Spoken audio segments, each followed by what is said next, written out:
வாக்குத்தத்தம் உன்னுடையது. பயப்படாதே, எல்லாம் நன்மையாக மாறும். நீ சந்திக்கும் சூழ்நிலைகளை நினைத்து பயப்படுகிறாய்.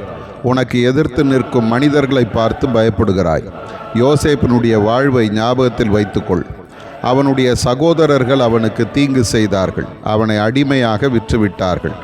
அவன் அழிந்து போவான் என்று நினைத்த அவனுடைய சகோதரர்களுக்கு முன்பாக அவனை எகிப்துக்கு தலைவனாக உயர்த்தின கர்த்தர், நான் உன்னோடும் இருக்கிறேன். யார் உனக்கு தீங்கு செய்ய நினைக்கிறார்களோ அவர்களை கொண்டே உனக்கு நன்மை செய்வேன். யார் உன்னை வீழ்த்த நினைக்கிறார்களோ அவர்களுக்கு முன்பாக உன்னை உயர்த்துவேன்.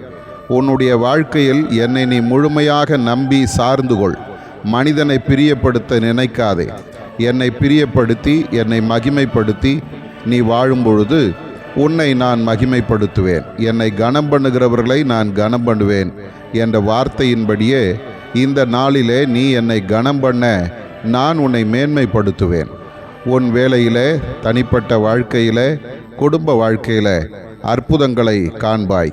நான் உன்னோடு இருக்கிறேன், பயப்படாதே. ஆதார வசனம், நீங்கள் எனக்கு தீமை செய்ய நினைத்தீர்கள், தேவனோ இப்பொழுது நடந்து வருகிறபடியே வெகு ஜனங்களை உயிரோடே காக்கும்படிக்கு அதை நன்மையாக முடிய பண்ணினார். ஆதியாகமம் 50:20.